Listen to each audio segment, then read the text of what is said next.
I'll tell you about the snowmobiles. Tell them about the All snow. right. Okay, well, Wait a I minute. had taken, we were living up in western New York. Wait just a minute. Yes.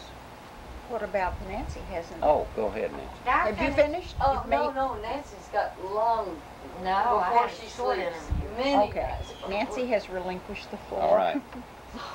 Now this is on myself, so and I'll try to make it short. I had this. I had taken a week off of work to paint the house, and I didn't want to do it without planning it first. So I got me a couple of bottles of scotch, and I turned the chair around where I could watch the snowflakes come down and plan my house painting job. And I drank. My main reason for drinking was to relax. And on this occasion, I'd been relaxed for about 4 or 5 days.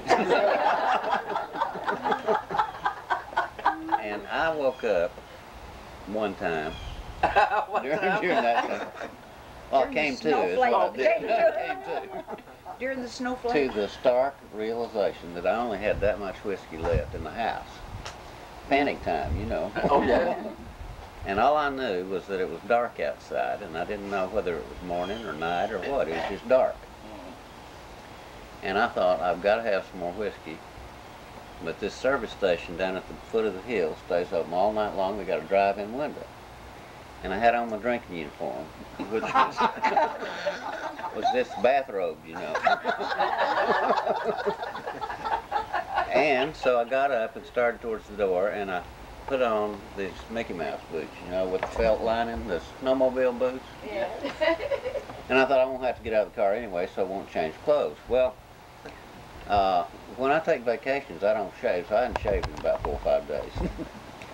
And Darling. so I went out, and Darlene and the kids were asleep, and I had the keys to her car, and I got in her car, and I started it up. And it was been snowing, like it always was up there, and I put it in reverse, and I heard some clank, and I heard a hiss. And I went back there, and I saw where some kid had left his tricycle in the driveway. And I had inadvertently run over the tricycle, and the spindle on the pedal had punched a hole in her tire. So I thought, no problem. I'll just change this tire and get on with my business. And so I opened up the trunk, or it was a station wagon, opened up the back to get the jack out, jacked it up. She had no spare. And my car was in the garage in front of hers, and hers was in the driveway, and I couldn't get mine out. I thought, what am I going to do? And I just realized I've got a snowmobile in the garage. So I opened up the garage door, and I pulled that snowmobile out. And we had this dog named Bowser Schnauzer. And he was not supposed to get out of the dog run or the garage. And so I knew he'd run away, so I got some of this yellow ski rope and kind of tied him there for a while. And then it came to me. You know, this Darlene, she's a sharp-eyed woman. In the morning, she's going to realize there's a flat on this car. And so I'm going to have to change it. So I jacked the car up and took the tire off. And you can't carry a tire on a snowmobile, so I just laid it down flat. And tied it down with some of that yellow ski rope. And I thought, I'm going to the station anyway, I'll just get them to fix this flat. And then I realized, she's really sharp. She might see this tricycle here damaged like it is. And I thought I got to do something with that. And then a principle came to mind. Out of sight, out of mind, you know. So you tied that? I took the tricycle and put it on top of the tire. And I thought, I'll throw that in their dumpster when I get down there.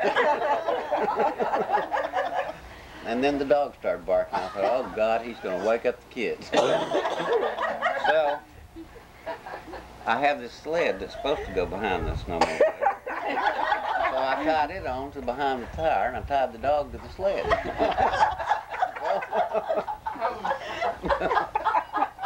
I pulled a crank on that thing and revved it up. In your bathrobe still. Well, and there I was.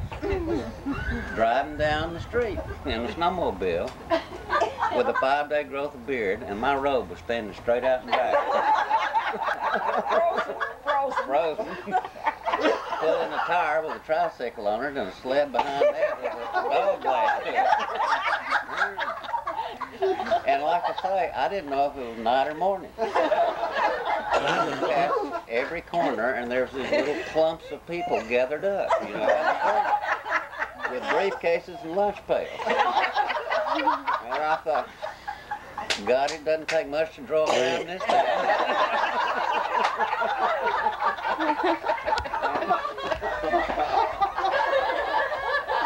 I would drive by their heads would turn.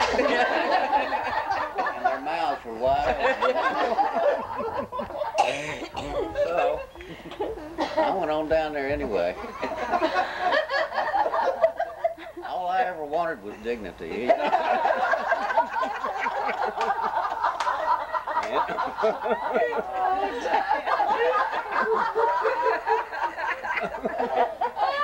I got down there at that station, and the guys, you know, they got a few laughs out of that. I was just daring any of them to laugh out loud. But I threw that tricycle in the dumpster. They fixed the tire. They gave me a fifth.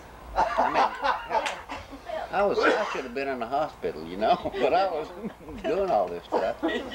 Yeah, well, I came back, and I had everything with me, and I put up the snowmobile. I put the tire back on the car, and Bowser, when I took him, you know, it had been snowing. He had little icicles hanging on, you know, like that. Put him back in the garage, and walked in the front door, and Darlene was up cooking breakfast for the kids.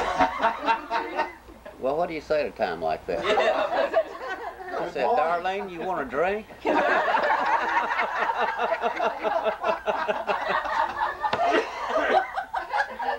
Some people don't have enough self-worth to accept kindness, you know?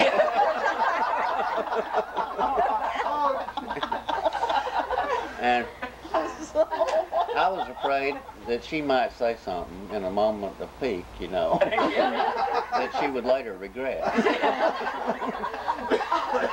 And I wanted to spare her that agony. Well, I'm not going to repeat what she said to me. But that in those days was social drinking.